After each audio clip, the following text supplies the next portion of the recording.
Why America is losing the tech war to China. In 2024, a classified Pentagon report revealed something that made defense officials panic. China now leads America in 37 out of 44 technologies critical to national security. If you're wondering how that's possible when you've never heard about it, that's exactly the problem. While you were scrolling through TikTok and arguing about which tech billionaire is worse, China quietly lapped us in the technologies that will define the next century. And here's what should terrify you. We're not just losing. We're losing while most Americans still think we're winning.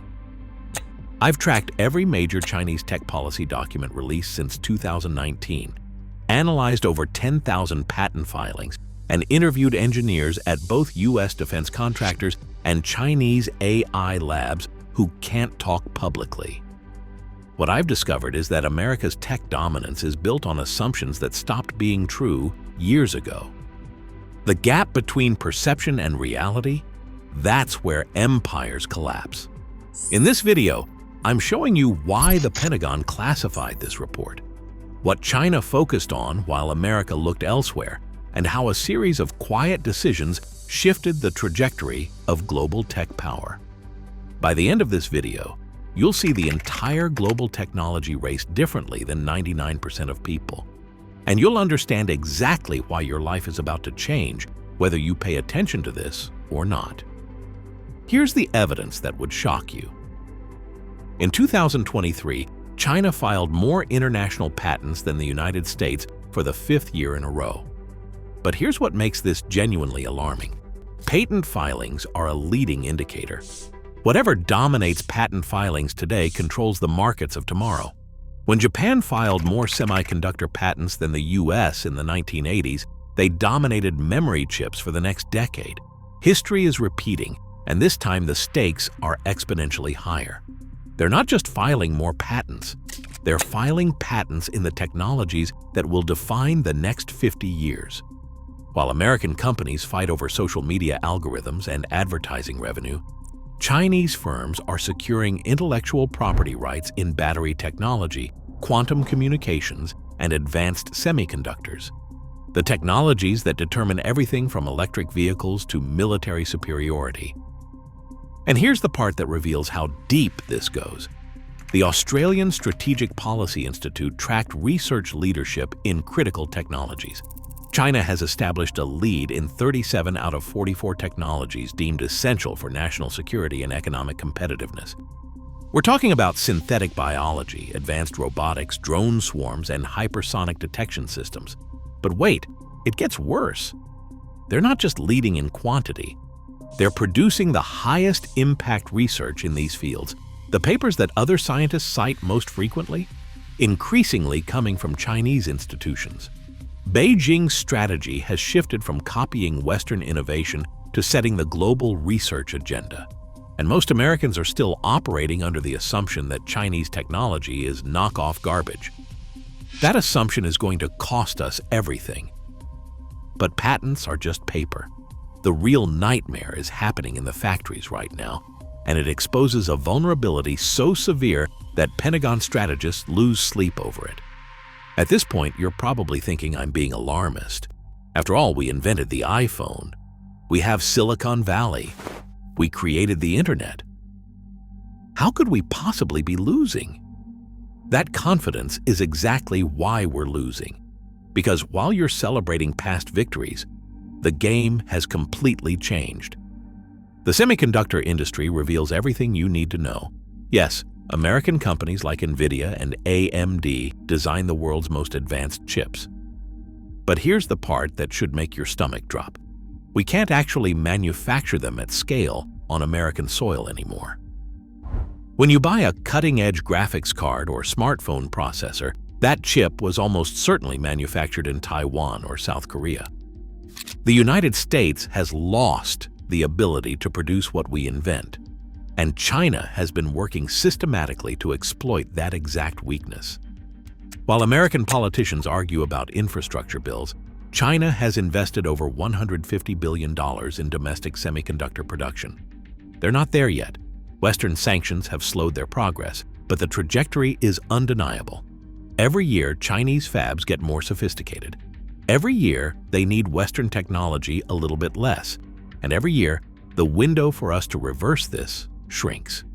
Here's the nightmare scenario. Taiwan, the island that manufactures the majority of the world's advanced semiconductors, sits 90 miles off the coast of mainland China. If China were to take control of Taiwan, they wouldn't just gain a geopolitical prize. They'd gain a stranglehold on the global technology supply chain overnight. American national security would be held hostage by whoever controls those fabrication plants. Think about what that means. Every advanced weapon system, every AI data center, every electric vehicle, every smartphone, every piece of modern technology depends on chips we can no longer make ourselves. One military move and the entire American technology sector grinds to a halt. But this vulnerability gets even worse when you see what China's doing with the infrastructure they're already building. And this is where most people completely miss the strategic pattern.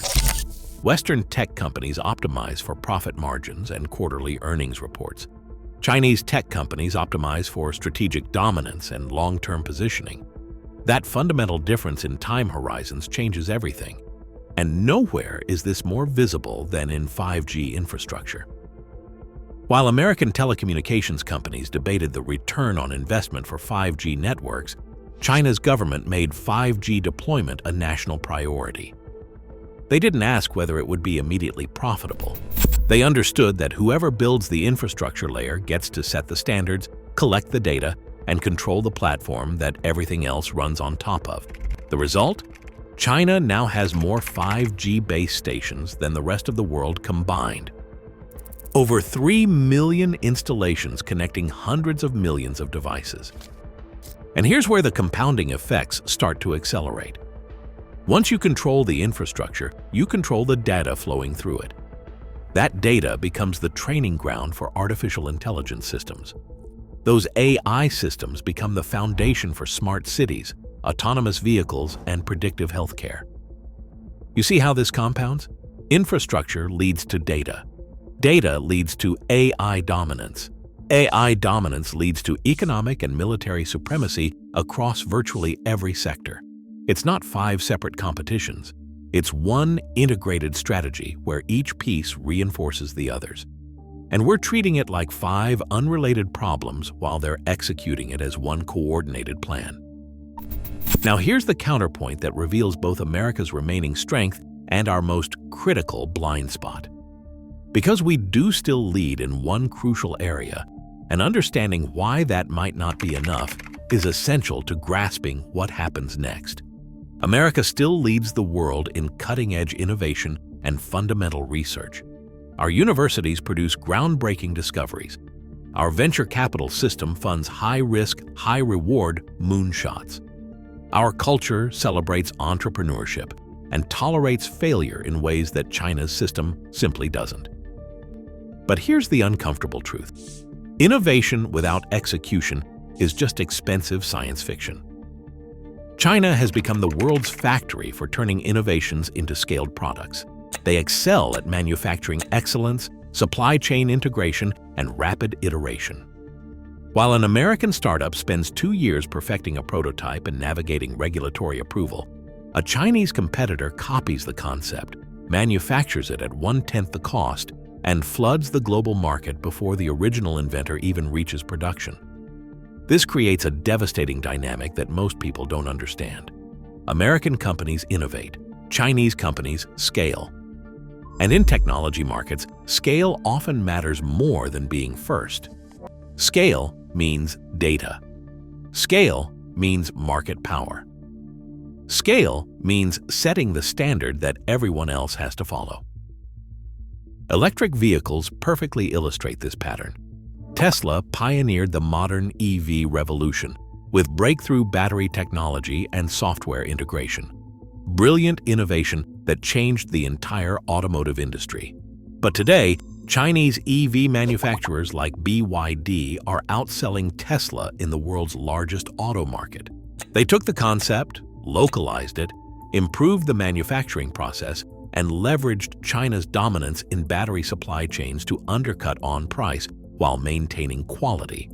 The pattern repeats across industry after industry: drones, solar panels, consumer electronics, high-speed rail. America invents, China scales. And the profits, the jobs, and the strategic advantage flow to whoever achieves scale first. So here's the question that reframes everything. If innovation alone isn't enough to maintain technological leadership, what actually matters?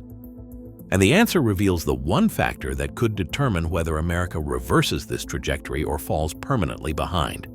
The deciding factor is talent, not technology, not capital, not even government policy.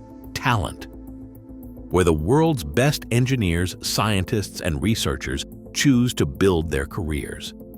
And on this front, America is committing an unforced error so catastrophic it's almost impossible to believe. For decades, the United States benefited from a brain drain that pulled the brightest minds from around the world to American universities and companies. Chinese students came to MIT and Stanford, earned their PhDs, and stayed to work at Google and SpaceX. Indian engineers immigrated to Silicon Valley and started companies worth billions. This influx of global talent was America's secret weapon. Our diversity of thought and concentration of expertise created an innovation ecosystem nobody could match. But that ERA is ending, and we're the ones ending it. Immigration restrictions, political instability, and rising anti-foreign sentiment have made the United States a less attractive destination for international talent. At the same time, China has launched aggressive programs to recruit scientists and engineers back home. New research facilities in Beijing and Shanghai rival anything in the West. And many talented Chinese nationals who once would have stayed in America permanently are now choosing to return. Here's the data that should alarm you. The share of Chinese PhD students in STEM fields who stay in the United States after graduation has dropped from over 90% to below 70% in the past decade.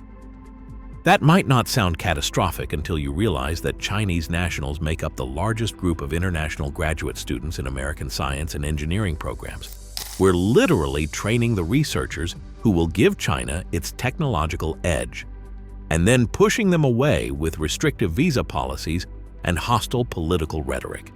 We're spending millions educating them and then gifting that human capital to our primary competitor. And it's not just Chinese nationals returning home. Top researchers from India, Europe, and other countries are increasingly looking at opportunities outside the United States. When your visa status is uncertain, when your path to permanent residency takes 15 years, when political leaders scapegoat immigrants for economic problems, why would you take your talents somewhere that treats you like a threat? The countries that win the technology race will be the ones that attract and retain the best minds on the planet. And right now, America is actively sabotaging its greatest advantage. We're choosing nationalism over talent. And in a competition defined by human capital, that's choosing to lose. If you're not subscribing to the channel yet, now's the time. This is exactly the kind of analysis that connects dots everyone else misses. The patterns hiding in plain sight that explain where the world is actually heading. Hit that subscribe button so you don't miss what's coming next. Here's the framework that makes sense of all this. The technology competition between America and China isn't really about patents or semiconductors or 5G towers. It's a test of two completely different systems for organizing human innovation.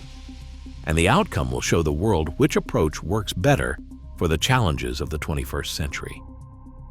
China's centralized system can mobilize massive resources for strategic priorities, maintain focus across decades, and align corporate behavior with national objectives.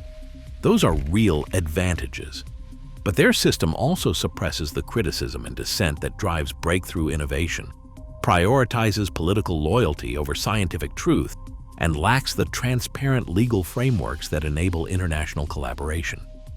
America's decentralized system celebrates individual creativity, tolerates productive failure, and attracts global talent through opportunity and freedom.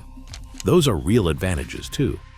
But our system struggles with long-term strategic focus, prioritizes quarterly profits over generational planning, and increasingly can't distinguish between protecting national security and sabotaging our own strengths. Neither system is perfect.